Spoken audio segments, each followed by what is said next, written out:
Okay, let's unpack this. Picture this for a second. You have a pet. You absolutely adore a dog, a cat, maybe even a ferret or a lizard. Mm-hmm. If that pet needed medicine, you'd likely be incredibly careful, wouldn't you?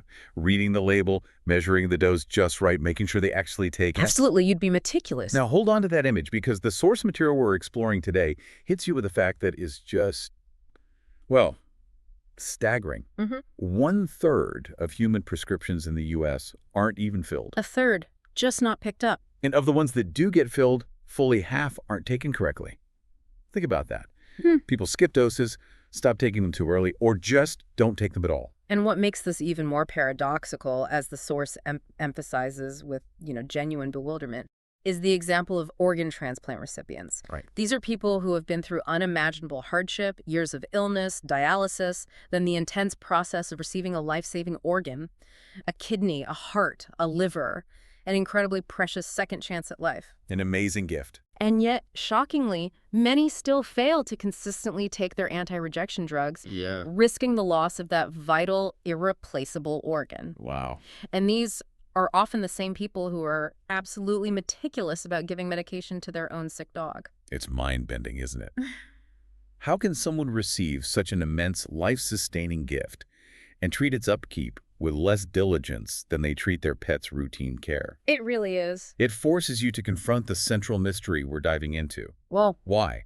Why this apparent self-neglect? Why this strange discrepancy where we seem to value the well-being of another creature, even an animal, more than our own? it's a profound question. The source notes that traditionally doctors and pharmacists might label this as patient noncompliance, a sort of you can lead a horse to water perspective. Yeah, blaming the patient. But psychologists are trained to look deeper. They see it less as a patient failing the system and more potentially as the system or practitioners failing to understand the complex web of reasons behind it: isolation, cost, other health issues, cognitive impairment, depression, distrust, even practical barriers. All valid points, things that absolutely contribute. But still, that comparison to pet care stands out, doesn't it? It really does. It proves people do have the capacity for care, for diligence, for responsibility. They just seem to direct it outwards more easily than inwards. That's exactly the source's conclusion from this striking pattern. It suggests that, on average, people appear to care more for their dogs, cats, ferrets, birds, lizards, you name it, than they care for themselves. And when you sit with that, how horrible is that? The source asks, what could possibly be true about us, about the human condition, that would lead someone to prefer a pet's health over their own life or well-being? Yeah. It strongly suggests this points to a deep-seated shame, a profound lack of self-worth or even self-contempt. And to truly understand the roots of that feeling, according to the author, you have to step outside the typical modern scientific worldview. Okay, so this is where the deep dive takes a turn. The source says we need to understand an older, more archaic way of perceiving reality. Precisely. For most of human history, long before the relatively recent development of objective science, reality wasn't primarily understood as a collection of detached things, molecules, atoms, quarks. Right, not just stuff. It was understood as a place of action, of story. And the most fundamental reality wasn't objective matter, but subjective, lived experience. Things like emotions, dreams, hunger, and especially pain. Pain is highlighted as particularly crucial. Yes. The source says pain is something so real no argument can stand against it. It matters more than matter matters. Wow. More than matter matters. From this archaic, dramatic perspective, your internal world isn't just reducible to chemicals. It's undeniable, immediate, and constitutes the very fabric of your reality. It's less like observing a chemical reaction and more like living inside a gripping, high-stakes novel. And if subjective experience, this drama of being, is the foundational layer, what are the fundamental forces that make up this drama? The source identifies two primal constituents, the necessary elements whose interactions define the unfolding story of lived reality: chaos and order. Chaos and order. And these aren't just abstract concepts. Yeah. They're almost perceived as personalities. That's a key insight from the source. They are perceived and understood as personalities. This is linked to our evolutionary history. For countless generations, the most significant environmental factors for survival weren't inanimate objects, but other beings, other personalities, whether human or animal. Okay. We evolved a hyperactive agency detector, a tendency to see intent and purpose everywhere, and embedded in this, deeply, are ancient categories we use to understand these perceived personalities, like male, female, and parent-child. Let's unpack those. What does chaos look and feel like in this framework? Chaos is the unknown. It's unexplored territory without limits. It's the foreigner, the stranger, the rustle in the bushes at night, the monster under the bed from childhood fears. Uh-huh. It's hidden anger bubbling up, the terrifying sickness of a child. It's the utter despair and horror of betrayal, the sudden collapse of your dreams, career, or marriage. Yeah, when everything falls apart. Exactly. It's the underworld of fairy tale and myth the dragon, smog, the crushing pressure of the deep ocean bottom. It's where things fall apart, like the shock after 9/11, when the familiar world felt terrifyingly uncertain. Chaos is also formless potential, the dreadful, overwhelming freedom of not knowing what to do or where you belong. In order, it's opposite. Order is the known, it's explored territory, it's Yeah. hierarchy, the structure we see in society, and even in the dominance patterns of, well, the source mentions lobsters. Right. It's your tribe, your religion, your hearth and home, your country, the flag, the stability of currency. It's the solid floor beneath your feet, your plan for the day, tradition, classrooms, trains running on time, the calendar, the clock. Predictability. Yes. It's the public facade we present, the thin ice of politeness. It's where the world matches your expectations, like the comfortable, predictable Shire in Lord of the Rings. But the source notes that order isn't always benevolent. Exactly. Oh. It warns that when the impulse for certainty and structure is pushed too far, order can curdle into tyranny. Forced migration, concentration camps, the goose step of authoritarian regimes. These are manifestations of order's destructive potential when it becomes absolute and inflexible. So, from this perspective, we live eternally within order, but constantly surrounded, even infiltrated, by chaos. That's the human condition in this ancient view. We inhabit the familiar, the known, but the unknown is always there, capable of bursting in. Even the most routine things can surprise you. Your car brakes fail without warning. Your own heart malfunctions. An old friend unexpectedly betrays you. Life throws curveballs. Constantly. The source points out our brains reflect this. We have ancient circuits designed for instant detection of chaos, like a snake in the grass, triggering immediate responses before slower thought kicks in. And these two primal forces, chaos and order, are often symbolically associated with the feminine and masculine. Yes, according to the source, this symbolic association is widespread across cultures and history. Order is often linked with the masculine, potentially stemming from historical roles as builders of towns and cities, creators of structure and hierarchy, the symbolic God the Father, the judge, the state, systems, and routine predictability. Okay. But the source also notes its destructive potential when that structure becomes tyrannical. Right, the dark side of order. Yeah. And chaos is associated with the feminine. That's right. Chaos is seen as the origin, the source, the mother. Think mater materia, matter itself. It represents possibility, gestation, birth. Creation. Yes, but it also has dark, negative aspects. Yeah. The impenetrable cave, the sudden accident, the mother grizzly whose protective instinct becomes a terrifying, crushing force. The source uses a very compelling example of this feminine chaos force in action, the crushing force of sexual selection. This is highlighted as a powerful, undeniable example. Human female cheesiness, nature saying no to many potential mates, is presented as a fundamental force that significantly shaped human evolution, differentiating men dramatically from chimpanzees over millions of years. The source points to data like women on dating sites rating most men as statistically below average, and the genetic evidence suggesting we have roughly twice as many female ancestors as male ancestors in our deep past. It's a potent personal manifestation of this ancient chaos principle. Wow, that's quite a perspective. And this fundamental duality shows up in profound religious symbols across different traditions. The source points to symbols like the Jewish Star of David, the Hindu yoni and lingam, often involving snakes, the Egyptian twin cobras representing Osiris and Isis, the Chinese mythical figures Fuxi and Nuwa, and even Western images of Mary and the Christ child, or the Pietà, Mary cradling the dead Christ, as reflecting this deep-seated female-male duality that underlies the structure of reality in these symbolic systems. And adding a possible biological layer, the source even suggests the growth structure of the brain might mirror this one hemisphere more focused on processing novelty and chaos, the other on routinization and order. Which, the source argues, grounds this ancient symbolic perception in our very biology. It's not just culture, potentially. Okay, so we have this archaic, dramatic view of reality shaped by chaos and order, often personified. How does the source connect this back to our original puzzle? Why don't we take care of ourselves? It turns to a foundational ancient story. It takes us to the Genesis 2:3 account, specifically the older Yahwist version, that particular narrative strand in Genesis known for its more anthropomorphic depiction of God and its vivid storytelling. Right. This story is interpreted as a crucial ancient exploration of these forces and their consequences for the human condition. The Garden of Eden. Exactly. Eden is depicted as a bounded, protected space representing habitable order, a kind of paradise. Inside this ordered garden are the trees of life and the tree of the knowledge of good and evil, which is forbidden. Okay. Then the serpent enters. The serpent, clearly symbolizing chaos-penetrating order. Yes.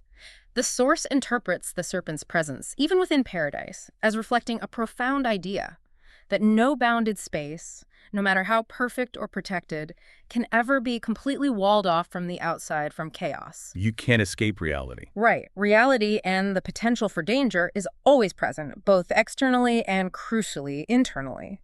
The source argues it's a much better strategy to make beings competent to deal with chaos than to simply try and shield them from it. Makes sense. Build resilience, not just walls. And the serpent is described as cunning, deceitful. He tempts Eve. Yes. The source notes the serpent's subtle nature. He offers Eve the forbidden fruit, promising that eating it will open their eyes, grant them knowledge of good and evil, and make them like God. A tempting offer. Extremely. The source even speculates on why the serpent might have targeted Eve, perhaps preying on a primal evolutionary fear related to the danger snakes posed to early tree-dwelling hominid infants, a danger females were likely more attuned to. Interesting idea. And Eve eats, then gives it to Adam. Right. And according to the story, the immediate life-altering consequence is they wake up. Their eyes are opened, they become conscious, and most significantly, self-conscious. And the very first thing they notice with this new self-awareness. They are naked. Nakedness. Interpreted by the source not just as physical exposure, but as profound vulnerability, shame, being utterly unprotected and subject to judgment. Exactly. A devastating contrast to their initial state where they were naked but not ashamed, like young children before they become aware of themselves as separate, vulnerable beings. Their reaction is instantaneous and telling. They make coverings, fig leaf loincloths or aprons, and they hide from God. The source interprets this hiding as being driven by their new awareness of their flaws, their vulnerability, their newfound shame. They feel unworthy, afraid to walk with God because they know they cannot possibly measure up to his high and now apparent standards. And Adam's response when God calls out to him, the source calls it downright farcical. It really is. Adam immediately blames Eve, the woman whom you gave to me, Passes the buck. and then, astonishingly, blames God himself. She gave it to me, and I did eat. The source sees this as a pathetic but terrifyingly accurate depiction of human blame and resentment, particularly from a male perspective, after perceived rejection or failure to meet expectations. A very human reaction, unfortunately. And the source makes an interesting side note about the connection between snakes, fruit, and vision. Even our color vision, evolving partly for spotting ripe fruit and potentially dissecting snakes. Suggesting that these deep evolutionary pressures might be woven symbolically into this ancient narrative. It's fascinating. But the most significant and perhaps most terrifying consequence of their eyes being opened is gaining the knowledge of good and evil. This is presented as the core of the human predicament, the fundamental shift brought about by the fall. The source contrasts human evil with animal predation.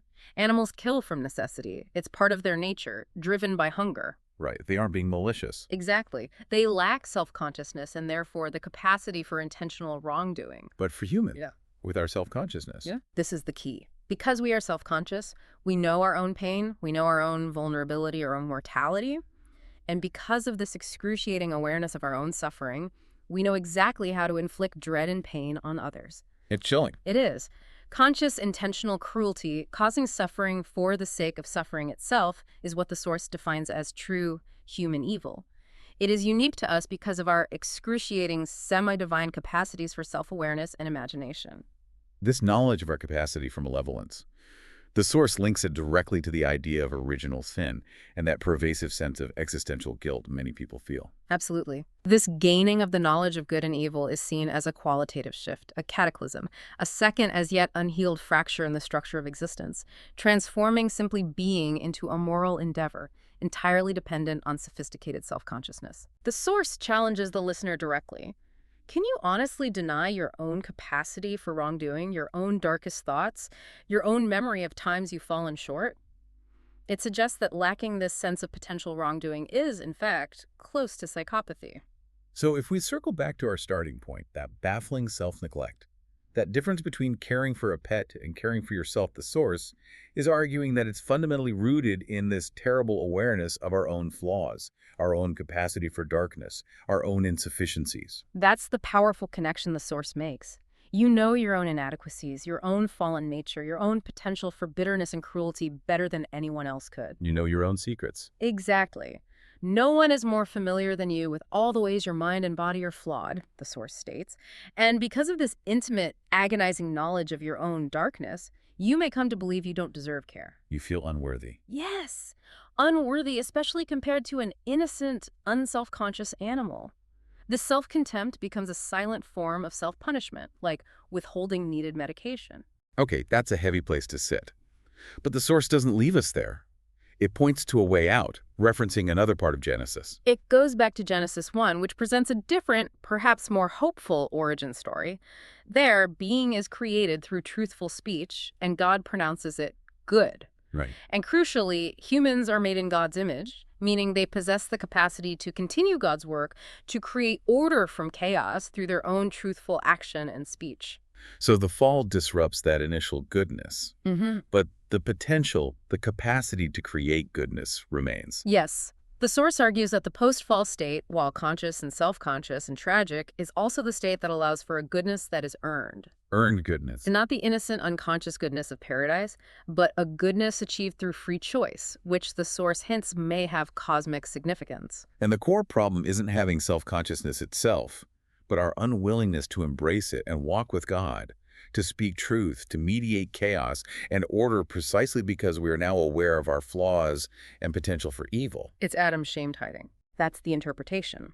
The entire narrative arc of the Bible, from fall to Christ, is framed as a profound attempt to set itself right, to return to that initial state of creating good being from chaos, but this time, to do it consciously, voluntarily, by choice. Like T.S. Eliot's idea. The end of all our exploring will be to arrive where we started and know the place for the first time, but knowing it as awake beings. A perfect parallel the source draws. So if you struggle with self-care because of self-contempt, the path out involves building self-respect. Oh. And that, the source argues, comes from living and speaking truth, from actively orienting your life towards heaven, understood as building good order from chaos rather than descending into hell, the realm of resentment, hatred, and self-destruction. So, the path to taking care of yourself properly starts with addressing that overwhelming self-disgust rooted in knowing your own darkness. Exactly. The source directly addresses the listener who might think people who neglect themselves are just arrogant. It argues the opposite is often true.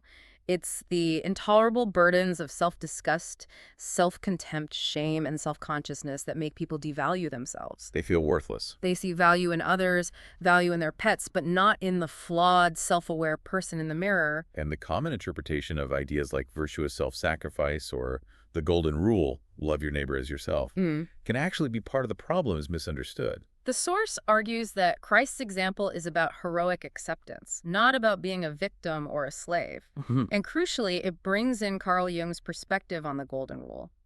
It's an equation. An equation, how? Love your neighbor as yourself means you are morally obligated to bargain as hard on my own behalf as you do for others. Okay. If you act like a slave, you empower a tyrant, whether that tyrant is someone else or your own inner critic. Healthy relationships, including with yourself, require strength on both sides. It requires embracing, not despising, the sinner who is yourself. So you don't just belong to yourself. You have an obligation to yourself. The source makes this case powerfully. You are not merely your own possession. You contain that spark of the divine from Genesis 1, that capacity made in God's image, the semi-divine capacity for consciousness and for shaping being itself. Right. Your well-being isn't just about you. It has catastrophic consequences for those around you if you fail to take responsibility for yourself. Think about the ripple effect of someone collapsing under the weight of self-neglect. And the source acknowledges how difficult existence is, not minimizing that. No, not at all. It pauses to grant full sympathy for the appalling burden of being human, facing mortal vulnerability, the potential for tyranny, the harshness of nature. It's easy to feel overwhelmed and insignificant. But it balances that with something remarkable. Yes, the everyday heroism. The source highlights the miracle of fortitude and perseverance shown by ordinary people who, despite their own suffering, flaws, and the difficulties of life, get up every day, go to work, maintain infrastructure, provide essential services, keeping the entire complex world running. Quiet heroes. Exactly. That quiet persistence, that ability to endure and contribute despite everything, deserves immense gratitude and admiration. Recognizing this in others and in yourself helps counteract that feeling of utter worthlessness. Which brings us to the core takeaway, the crucial insight derived from this journey. You, as an individual, deserve sympathy and respect. You are important not just to others, but in the very unfolding of being. You have a vital role to play. Therefore, the source concludes, you are not just permitted to take care of yourself, you are morally obliged to do so. A moral obligation. To treat yourself the same way you would take care of, help, and be good to someone you loved and valued. But this isn't just permission to indulge. The source is very clear on what proper self-care actually means, isn't it? Oh, absolutely. It's not about simply what you want or what makes you happy in the moment. Think about raising a child. You don't just give them candy all the time because they want it. No, you make them brush their teeth. Right. You make them brush teeth, eat vegetables, wear their snowsuit in the cold. You help them become a virtuous, responsible, awake, being capable of navigating the world and entering into reciprocal relationships. So apply that standard to yourself. Exactly. Apply that same demanding long-term standard to yourself. What is truly good for you, not just momentarily pleasing. And the source provides practical steps for implementing this kind of self-care. What does that look like? It boils down to this. You need a vision for the future. What might your life look like if you genuinely cared for yourself? Consider your career, your health, your knowledge, your physical body. Okay. To get there, you need to know where you are now, honestly understand who you are, your strengths and limitations, and most importantly, decide where you are going. Choosing a destination, articulating your ideal future being, like setting a course. Yes. This future orientation is immensely powerful. It helps limit the overwhelming nature of chaos, gives you a framework to restructure your current order, and provides that divine force of hope. It allows you to bargain effectively for yourself, to articulate principles you will use to defend yourself against internal or external forces of degradation, helping you avoid the corrosive bitterness of resentment. And requires discipline, you mentioned earlier. Absolutely. Disciplining yourself carefully, keeping the promises you make to yourself to build self-trust and motivation. It's about consciously determining how you should act towards yourself today and tomorrow to become and remain a good person. It's work. It is. The source has a great line here. Heaven will not arrive of its own accord. We will have to work to bring it about. And this effort, this conscious direction of yourself towards a worthy goal, provides life with profound meaning. That's the payoff. It is. The source brings in Nietzsche's famous observation, he whose life has a why can bear almost anyhow. Devoting your life to actively directing the world, starting with yourself, away from your own discovered hell and towards heaven, provides meaning with a capital M. It's presented as a way to justify the often painful fact of existence, to atone for the inherent suffering and potential for evil in nature and ourselves, And overcome that shame? and to replace that deep-seated shame with an earned pride and confidence that comes from walking with God, from embodying that divine image through your actions. Which brings us full circle. We began with the puzzling reality that people often neglect themselves more than their pets, risking even the most precious gifts. We explored an ancient perspective where reality is a dramatic interplay of chaos and order perceived as personalities. Right. We looked at the Garden of Eden story as a deep exploration of the birth of consciousness, vulnerability, and the knowledge of good and evil, which the source argues is the very root of human self-contempt and thus self-neglect. A tough diagnosis. But we found that the source offers a powerful counterpoint.